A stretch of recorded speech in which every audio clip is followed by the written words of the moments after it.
the solution that I'm bringing, or whatever innovation, whatever business or service that I'm offering, is solving an actual problem people are facing, would be the key kind of success criteria for myself.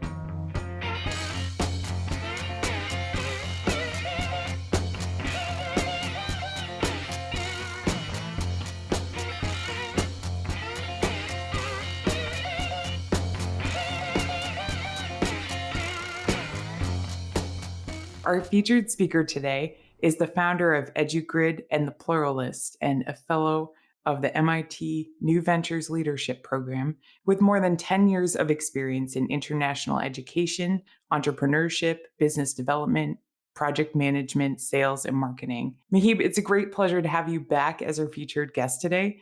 Thank you so much for being willing to share more of your journey with us.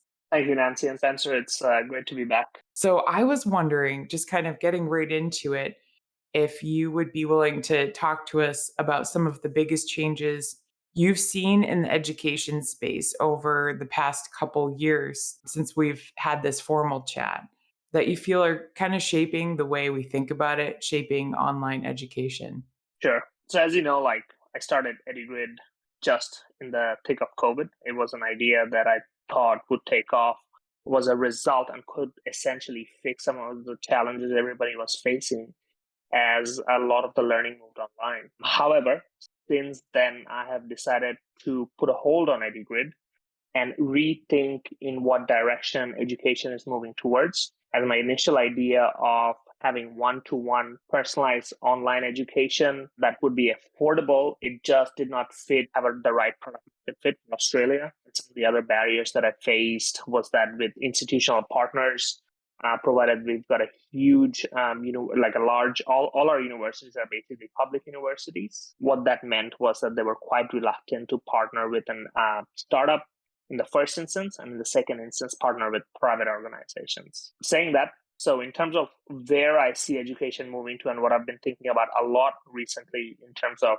what direction I want EduGrid to go to moving forward, what direction I wanted to move towards, really is around the value for money and time that students are spending on education. I don't think at this stage right now, provided the circumstances, the geopolitical situation, the economic condition, the value that students are getting from a traditional degree is exactly going to benefit them moving forward into the future. Some of the reasons for that is because of the extremely high cost of that education, the time it's taking for students to learn and enter the workforce in the first instance. And finally, I think once they do enter the job market, due to the very dynamic nature of the current economic environment, the content that they're learning goes out of date fairly quickly as well. So these are essentially some of the things that I'm looking at and thinking about in terms of education as a whole.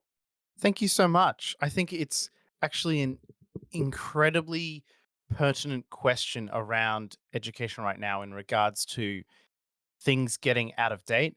As an engineer, whenever we get new engineers coming in, there's always aspects of the knowledge that is already somewhat out of date from what they learned at university. In your opinion, how do education organizations continue to be sort of the scale that they need to be at and everything, but still move a little bit more quickly to not have that out of date aspect?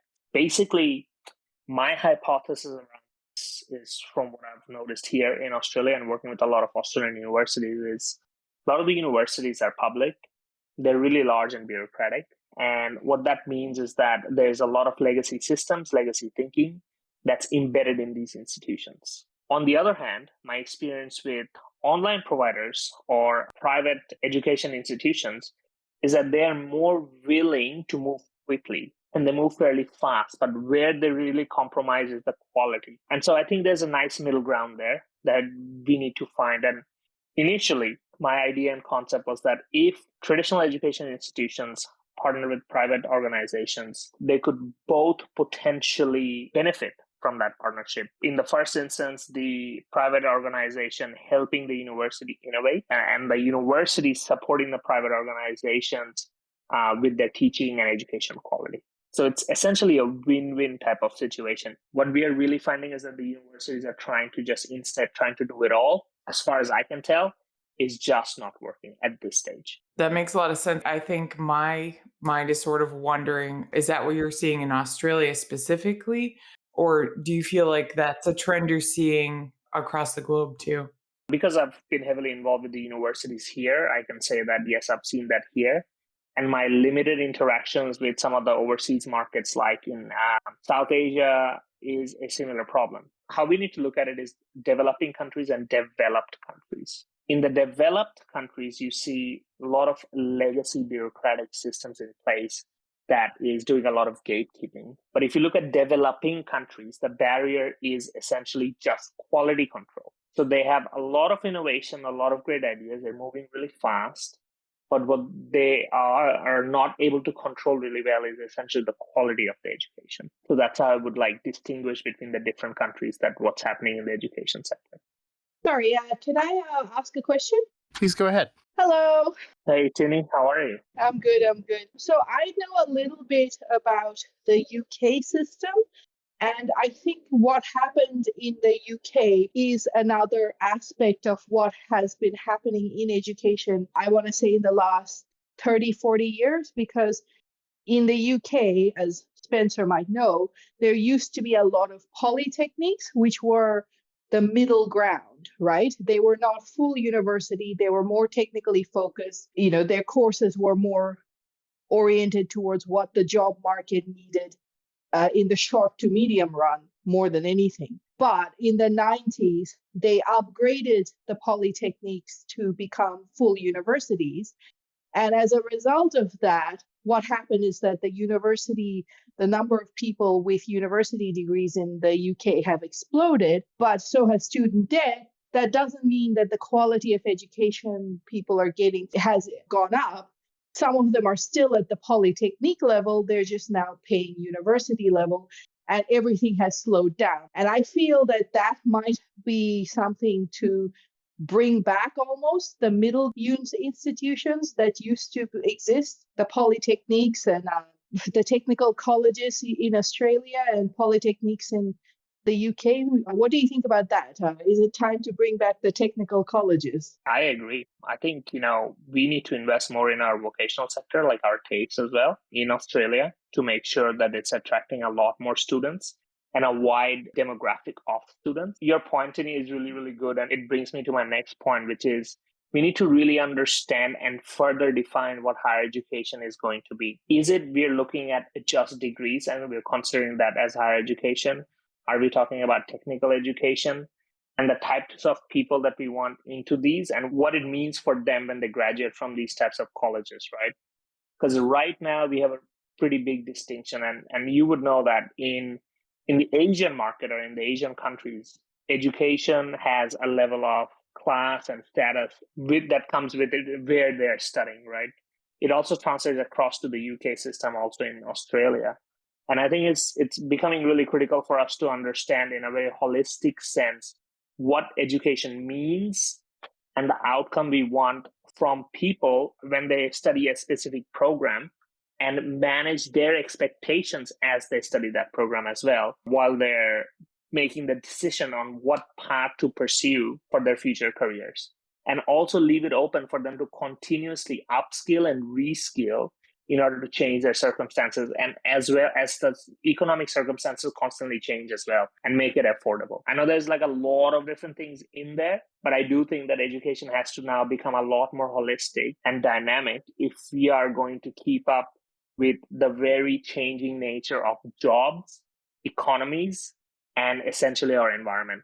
Totally understand what you mean, because obviously I'm sure most people on the chat is familiar with the concept of the Peter Principle, where you go up in your career until you hit a plateau where your skills haven't kept up, and that's basically where you sort of plateau. And unfortunately, because of the economic circumstances now, if that happens to you, that could just mean career death, or you just become miserable because you're completely out of your depth constantly.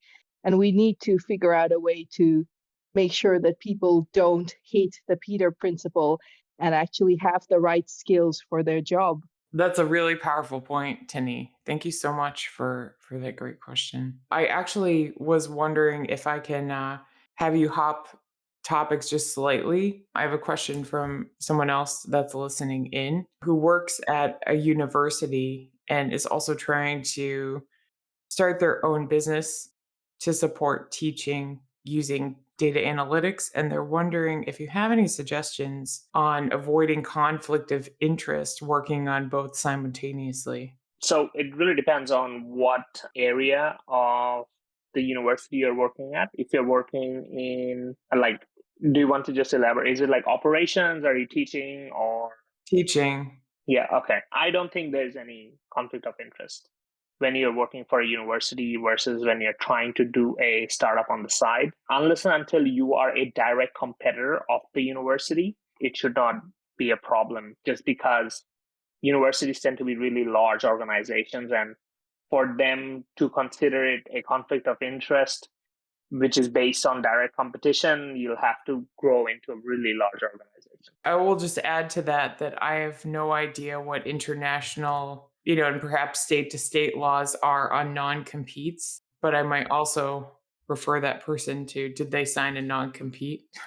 Because that has a lot to do with it in the United States anyway. I mean, in Australia, universities will never ask us when we signed a contract. There are no non-compete clauses. Again, as Nancy said, it really depends on your country. In the US, we definitely have plenty of non compete contracts, but in California, because of arguments among the tech industry, they're null and void. Every place is a little bit different. Actually, going back to Tinny's point, I was personally wondering, and I don't know if you can answer for England or Asia, but at least for Australia, are you seeing the same decline in people seeking blue collar, what we think of as blue collar careers? Say, I want to start my own plumbing business. Are you Yes. having that same issue? Okay. In terms of blue collar jobs, Australia does really well because the minimum wages here is really solid. We do have a lot of people going into the trades and studying vocational education and pursuing that path as a legitimate career. However, there's been a decline. Now, I'm not sure if this is a decline due to an overall decline in youth population or because there's an aging population, or it's because a lot of people are picking some other types of qualification. We have seen a general increase in people studying for white collar jobs with university degrees. However, what we haven't seen is that translating across for everyone that has graduated. Of course, this is dependent on the discipline of their studies into lucrative jobs and careers. That's interesting. So there's more people overall transitioning into those white collar jobs, but you're saying potentially it's decreasing younger population, resulting in the reduced blue collar people going into those blue collar positions. Just on the topic of the blue collar jobs in Australia, I've heard, and this is like secondhand information, so take it with a grain of salt. Part of the problem is our apprenticeship system, in that before people can become fully licensed, they have to do apprenticeship underneath somebody with a license. And apparently, there's been a general reluctance to take apprenticeships because, it takes time and blah, blah, blah. And that's actually caused a bottleneck where even if you're willing and raring to go, the apprenticeship process can be either difficult to get into or often exploitative. So that's another part of it in Australia and mentorship, I guess, is in general a problem in education. Yeah, I think again that's not as appealing to a lot of new graduates going into these jobs, the vocational jobs. But that's a really good point about the apprenticeship system. I'm a big fan of the German system where they do apprenticeships. They start the job first and then on the side they get their qualifications. Whereas the way we do apprenticeships is they do the studies for like a year and then they get into the apprenticeship. It's a very different model in Germany. That's interesting. I think it's very cool in education that there are so many different approaches to it. But I do wonder, how does one measure success? Does that make sense? Like there are systems where students are doing really well on standardized tests, but then maybe don't have a lot of the practical skills or vice versa. How do you evaluate education? It's a really good question. So I'll give you an example of a developing country. So, and this is because I'm really familiar with it. So in Bangladesh, what happened because of its very recent, the really recent nature of it as a nation state. The high school system in Bangladesh is inherited from old British times. And so what that means is that we have a British system for school, which is about 12 to 13 years of schooling. And as the higher education institutions, which is the universities, were being established in the country, what happened was, due to the dominance of the American universities, which is what everybody wanted to replicate around, they decided to adopt the American system of universities. There's a very clear difference between the American system and the British system. The key difference here being is that under the British system, students study 12 to 13 years of schooling, and they do 3 years of higher education. So overall, they do 14. Under the American system, they do 11 years of schooling, and they do 4 years of university. So they've got that first year, which is general education. So once again, it becomes that 15 years. What Bangladesh has done for developing countries that needed to upskill all its citizens and people, mixing these two education systems meant that people had to study longer and pay more, because they had 4 years of university plus 12 years of schooling. So that became 16 years. So an additional year for a developing country's citizens to study and graduate and then enter the workforce becomes a much bigger challenge due to the nature of their circumstances. Clearly, in that case, it's not working. And that's why you're seeing a lot of people who are unable to afford education, job market not able to find the right skill set. People are entering the workforce at a really later age. So for me, this is a really clear failure of the entire education system, and no one's really looking at it in that country to fix it, to make sure that we are aligned with either one system that takes into account that from primary school to high school all the way to higher education, and also looking at the affordability issue there. So for me, a really easy success criteria, there's two aspects of it. Of course, is research and culture and holistic higher education, where you're looking at philosophy and literature. But there's also the economic aspect of it, where you're having enough locally trained people who have the right skills for the job market without people having to look outside of the country before. Absolutely. Thank you so much. Yeah, I think that makes a lot of sense. And I was also, kind of wondering, and I don't know if this is a question you feel you can answer, but how do you feel like the way we measure education is actually playing out into international hiring? As we become more, and I know my last question was more about, blue collar jobs, which are not going to be this way because they're physical.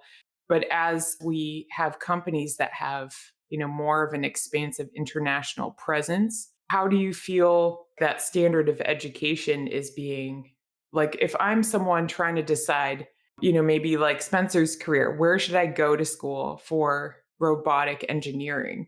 Like, what country should I be going to school in if I want to have an appeal to, some larger organizations? How do I measure that? In my opinion, what I have seen, what I'm noticing is the value of the brand of the university is not as much, and it doesn't have that value anymore as it used to before. I think now people are really looking at your experience and what you've done before, and your references and your previous positions. And this is kind of takes me back to my first point, which is that I am not seeing students getting the value for their money when they're investing in a big brand or a large institution, or going into a certain country to get a certain skill set, and then coming back, and that being justified by the position and their income once they've returned from their degrees. This is kind of, in my opinion, a general trend, and more students are realizing it. This will align very soon with a new model of education that then becomes a little bit more affordable. And I know there are really interesting edtech startups out there that are trying to solve these exact issues. And right now, the market is ripe because Companies are hungry for talent. There's a huge skill shortage and labor shortage.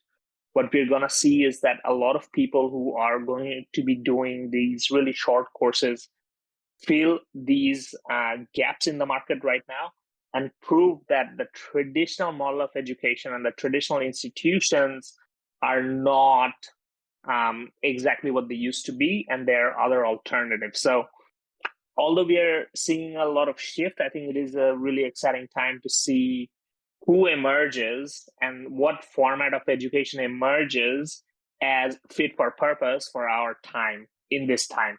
I think that's so interesting. And I think because of the remote nature of work nowadays, for a lot of work, there needs to be this international or internationally recognized solution to some degree. Hi there. If you're enjoying this podcast, would you mind leaving us a review, a like, and subscribe on your favorite podcast platform? Thanks so much. That really helps our reach. The Founders Voyage podcast is now proudly sponsored by VidOps. Kane at VidOps has been taking care of our editing since early 2024. He works efficiently, and I'm sure you'll agree that he does a great job. Thank you to VidOps for helping bring this podcast to life. If you want the same great support we're getting for your podcast, or you need help with video, photography, or animation, you can get 10% off at vidops.io using our referral code Voyage. That's vidops.io, referral code Voyage. Now back to the show. You've already talked a little bit about where you want to see things going, and I'd love to hear a little bit more about that. But also, are there any thoughts around education that are popular at the moment that you feel are actually very much in the wrong direction? I think there is a general trend towards purely online curated courses. I think this is not a really good trend in the market, because education needs to be a little bit holistic, because we are not only learning or taking in content. What we're also learning is, soft skills like communication skills, team building skills, networking skills. And in order to create a well kind of 360-degree rounded worker, you need education to capture all those aspects in the program. Now, that has to be in every single course or program that you teach, whether you do it online, you do it hybrid, or you do it face-to-face. And you can certainly do it even in an online program, in my opinion. And the reason that these companies are not doing it like that is because they're trying to cut costs, or they're trying to make it as cheap as possible. I do think there will be solutions that will come up where they will try to fix this issue. But I think generally this is a problem, because you're starting to see on LinkedIn a lot of people saying, I've done this course, tick. I've done this course, tick. It's all online. There are no references. And based on that, due to the skill shortage, we're seeing people that are getting hired and entering the job market, but they're lacking some key skills, and employers are realizing that once they've made that hire, in my opinion. I think that is such a pertinent point. I've definitely noticed that to some degree myself as well, where people are coming out of education and not having the soft skills necessary to navigate a workplace environment. If you don't have those skills, in my opinion, it doesn't matter how good you are at the other, like the technical parts of your job. In the company I work for, if you are a brilliant engineer, but you can't play well with others, so to speak, you're not going to keep the job for long. And I think that's such an excellent point. Thank you so much. I agree with you completely. I'm currently a senior consultant and project manager and working with a client in the healthcare sector.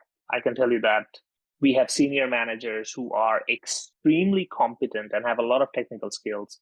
But the only reason they're not able to run projects is because they lack people skills. That means that they're not able to do the hiring, the leading, and also the mentoring. Yeah, thank you so much for sharing that and for sharing your experience. And I'm realizing, you've let us pick your brain about education. That's a big deal to have to pivot from, I know how much time and energy you put into EduGrid. I was wondering, what has that experience been like for you? How did you know that it was time to kind of change directions? Yeah, I guess what did that experience look like for you? And I empathize as someone that had a job change during the pandemic. Yeah, I mean, this is actually the second startup, right? So the first one, the Pluralist, well, it's completely different. It's in the retail industry. I was looking at watches, and I've also decided that the Pluralist will be going offline soon, and that's just because the market has shifted quite quickly due to the pandemic. People have moved on to smartwatches. People are leaving their homes. Dress watches is not something that people are willing to invest their money in right now. Choice has become between luxury watches or smartwatches right now. So entry level wristwatches, the market is just not there. It took me a long time to make that decision because as a first time founder of a company, I was really attached to it. As you get attached to a new concept or a new startup that you build. With EduGrid, I wanted to do things differently. I started reaching out to a lot of lecturers and I looked at a lot of universities. I sought people's feedback in terms of the viability of the concept, the costs associated with it, and specifically one of the key stakeholders in my business model for EduGrid was lecturers. And what I found after research and really quickly was that lecturers told me that they were overworked, they had no time, they were not paid enough, which kind of just proved my entire hypothesis wrong. And so I just decided, look, I think if one of my key stakeholders telling me that, hey, we are tired, we are not able to take on additional work or extra work, then the business model was not going to work. And so I then decided that, yeah, okay, pivot from this. But I didn't know where to pivot to. So I've just put it on hold for now as I assess the state of essentially the education industry, the funding reforms that are going to come in, and also what type of content that there's a demand for in the job market. Thank you very much. I think that's such a hard thing to do as a founder, to realize actually this isn't working, at least in the way that I'm trying to do it, and making that choice. But I also think it's such an important skill. How do you sort of evaluate when it's necessary in a general sense instead of in a specific sense? Like, I think you make an excellent point about listening to your key stakeholders, but also as you've been going and thinking about other ideas, how do you really early on, before you even put too much effort in, kill those ideas? So in terms of new ideas, so with EduGrid, one of the other things that I was looking at, Spencer, was a co-founder. And I met a lot of people and I kind of pitched the concept and the business model. And I found that, yep, there was not a lot of interest. There was a moment when I slightly pivoted to look at a niche financial education program, but that market was quite saturated. So whenever I come with a new concept or a different direction, I go back to what we did in the MIT bootcamp, right? I bring out that disciplined entrepreneurship book and I have an Excel spreadsheet and I start taking that concept through it. And it's a really high level kind of discipline on like the 24 steps for the disciplined entrepreneurship, but I try to do it in like 24 to 48 hours just to get it out of the system and put it on an Excel sheet for me to just weigh up the numbers, put it in writing so that I can evaluate if that makes sense to me or not. I can tell everyone that, hey, that book is great. Definitely go through it whenever you have a new concept. Start taking it through from step one all the way to the end. I mean, that's excellent way to go about it. Emotionally, I think I struggle to do that, but I really appreciate that answer. And I'm a little bit envious if you really do find that you can do that. Emotionally, it's draining for sure. Yeah. But I'm just like, yeah, you know what? I did the boot camp. I know the content. Let's just do it. And then at least I can have a fight between my heart and my mind, right? It's like, okay. No, I actually think it's really interesting because other people have commented that sometimes they do the steps out of order, or there are certain things that they cling to. And actually, I can't remember if we asked you this question last time, but maybe it applies more this time. Have you found any of the tools from the disciplined entrepreneurship framework particularly useful to you in the past couple of years? Yep, it's the 24 steps. I have gone through that book maybe 5 to 6 times, literally. I think every step in that book, it's so valuable. It just gets me thinking every time, right? So whenever I have a concept, I'll have a great idea. And, entrepreneurs, we just have a lot of great ideas. We like to think they're great, but they're just constantly, they keep coming. But I know when I'm really serious about an idea is when I want to take it through each of those steps. And so far, I've only taken about 3 through the entire discipline entrepreneurship. I like that thought too. That, like, if I'm really serious about an idea, then I'm actually going to go to this trouble. That's an interesting point too. Yeah, because it's going to take you at least 2 days to do the entire thing. So if you're going to be willing to spend 2 days, it has to be a pretty solid concept to an extent. Absolutely. I think that sit down and do it mentality is very, very key. Do you find there's a particular step where you tend to stop your ideas if you're trying something and partway through you realize it isn't going to work because of this step? Do you find there's a particular evaluation there? Yep, I think, when we start going into looking at running the exact numbers, we don't actually start running the numbers until a little bit, I think it's like maybe 16, 17, towards that end, where you look at the cost of acquisition and how that's going to work out. At that step, when it just doesn't start working out, I will go, okay, let me just think this through again, usually. Thank you. I think that's really interesting to know. I do feel like that's particularly cost of new customer acquisition, I think is one of the things that I at least underestimate just how difficult it can be to convince someone that you're worth spending the money on. I think just to back that up, why I stop at the cost of customer acquisition is because that essentially then tells me how much investment or how much money I'll need to raise or invest myself to get this idea up and running. And that essentially makes it really clear is that, okay, is this idea viable or not? And the second question then becomes, can you bring this to life with the resources that you have available to you? Or are you able to gather those resources or not? Yeah, absolutely. And sometimes you might even find a great idea that you just, due to whatever circumstance, aren't actually able to actualize on. And I think that's a very interesting situation. Now, looking at the different projects you've worked on, the Pluralist, EduGrid, how do you define success for one of these? Like, as you go into it in the future, do you have a goalpost where you'll say, now I feel like I've succeeded at what I'm trying to do? I'm still working on that. I think the success would be that the business then becomes obviously sustainable. I am fully employed in the business or a full-time founder. The solution that I'm bringing or whatever innovation, whatever business or service that I'm offering is solving an actual problem people are facing would be the key kind of success criteria for myself, which essentially then means that there'll be a demand and people are willing to pay for it as well.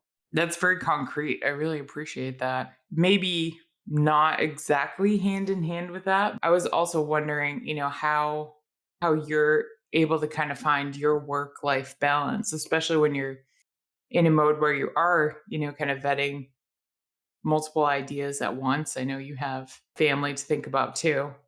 Yeah, I think it's something that I really enjoy. So, waiting them on the side or on the weekend, I don't really look at it as work. It's something that I enjoy. I like to do the research. I like to learn new things, educate myself, find out about a new industry, explore a new concept. So I find that I usually do it when I have nothing to do. And I also find that when I take time off, I tend to come up with a lot more ideas and new business concepts. The way I manage it is usually I'll just dedicate a couple of hours on a weekend and I'll have a certain 2 days each month where I'll sit down and just really do research with the aim of either see how EduGrid could pivot into something different in the education sector, or if there's any other problems that have intrigued me during that month that I wanted to explore further. So I will consciously make 1 or 2 days each month to do this. I think that's a very powerful approach. actually setting aside time and saying, this is the purpose of this time. And I think that's something that's underappreciated by people. Do you have any other tips or tricks or mental models that you use to, as you progress, to set aside ideas or concepts or things that you want to actually work on? Yeah. So, one of the things that I would tell everyone, and I tell everyone, which I've realized, this is actually just before the pandemic, and the pandemic was a big wake up call, is that don't not look after yourself because you're chasing startups, right? Or a new business concept or researching. So prioritize your health and fitness first. You'll find that will give you the energy and the discipline to find time to explore new ideas and concepts. What that means is that I like to have a disciplined day and a planned out week where I'll sit down on a Sunday. I'll say, okay, maybe, Monday, Tuesday, Thursday, and Saturday, I would be doing these amounts of exercises, or these are types of physical activities that I want to do. I have these many work tasks that have to be accomplished.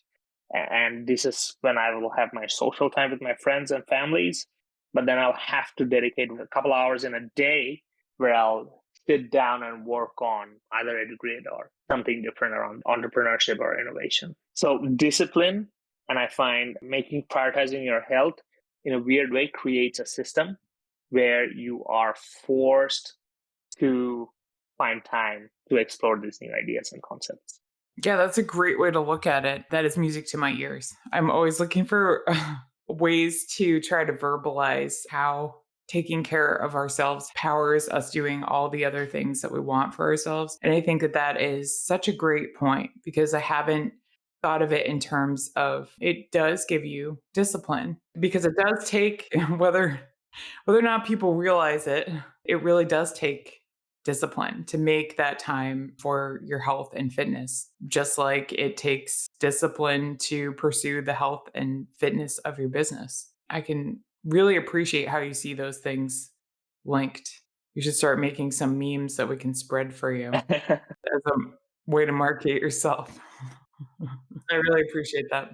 Just to go back to fitness and say, I'll just add one more thing. So one of the things that I started doing a couple of years ago, it's been like maybe 4 or 5 years ago, was I picked up martial arts as a way to focus myself. And I found that translates really well across into startups and into my work life, where I'm now able to focus a lot better for a time period, because I used to be quite distracted before with multiple things happening. And it's the same with whether you're doing martial arts or you're swimming or you're at the gym. It just helps me focus and translate that focus back into my work. I agree with you completely. And I think, fitness and health and prioritizing that will translate really well across into your personal careers and also in your startup journey. Yeah, I completely agree with you. Honestly, though, I know, how strict Australia's lockdown was for quite a while. Did that have impact on what you were able to accomplish? Did that physically limit you, or did it mentally limit you? I think that's not something we've asked enough on this channel, but these 4 walls, sometimes we really feel like sort of down because we're not out and about. I think it's a really good question. To be honest, I think Australia's lockdown did not really negatively impact me. I consider myself lucky in a way that I have a job where I could work from home, and being able to work from home allowed me or gave me more time to pursue and explore other options out there, which was really good. So on a personal basis, I thought it was great, but I do think that in terms of pursuing new concepts and ideas, it wasn't so much the really harsh lockdown. It was more around what that lockdown meant for a lot of different people, and specifically the decision makers in large organizations. How that translated into their decision making and how risk averse a lot of institutions became is something that potentially prohibited EduGrid from partnering with them. It's just because when everything is so uncertain, the decision makers tend not to want to take any risks. And in this particular context, partner with something or someone that was unknown in the market, fairly new, and there's a lot more risk involved with it. So it wasn't so much just the lockdown specifically, it was more around COVID, the pandemic, plus the lockdown, plus people's mindset. Absolutely. And I do think that that's something that affected a lot of people in maybe ways that they don't realize, both on the receiving end, like you were, and on the end of it changes their own mentality. If you're in a more risk averse environment, you yourself become more risk averse. I think for a lot of people that had a big impact on their lives across the last few years. I think we always try and end with a particular question. And I think you've already given us quite a few gems. I love what you were saying in regards to fitness and exercise. Personally, that's a huge impact on me. If I haven't been exercising, brain slows, my ability to be creative slows. It's such a brilliant point. Do you have any other words of wisdom or takeaways from your journey that you'd like to share with us today? Wisdom, I don't know if it's going to be wisdom, but I'll tell you something that I did last couple of weeks. So one of my really good friends decided to get married in the US, and I took this opportunity to go visit. I've never been to the United States, so it was my first trip there.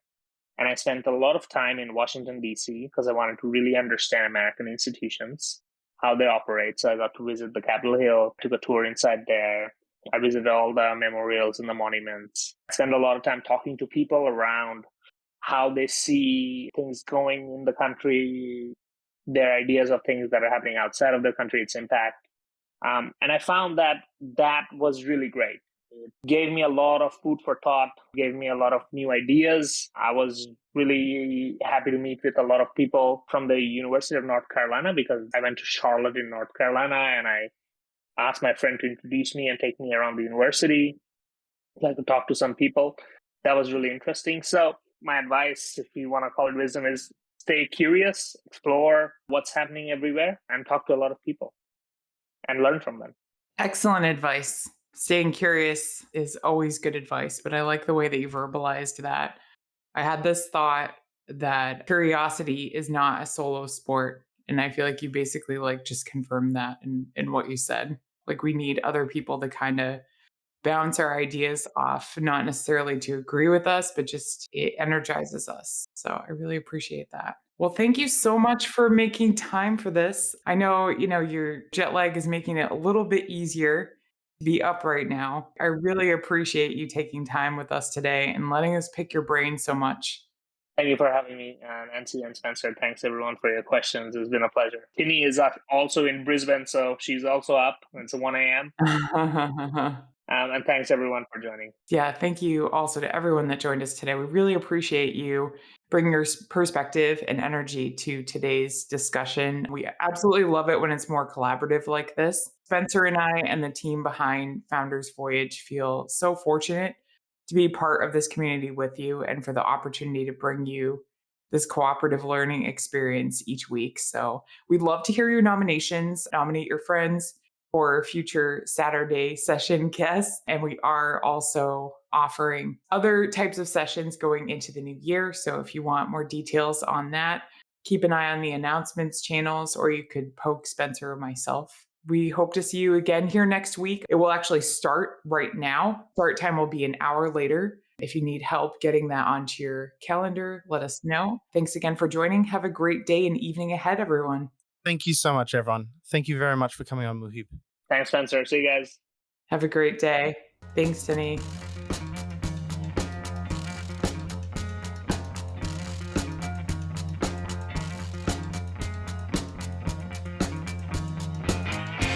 You've just finished another episode of Founders Voyage, the podcast for entrepreneurs by entrepreneurs. The team at Founders Voyage wants to thank you from the bottom of our hearts. We hope you enjoyed your time with us, and if so, please share this with someone else who might enjoy this podcast. You can also support us by leaving a review on Apple Podcasts and Spotify, and by donating to our Patreon. Outro music today is Something for Nothing by Reverend Peyton's Big Damn Band.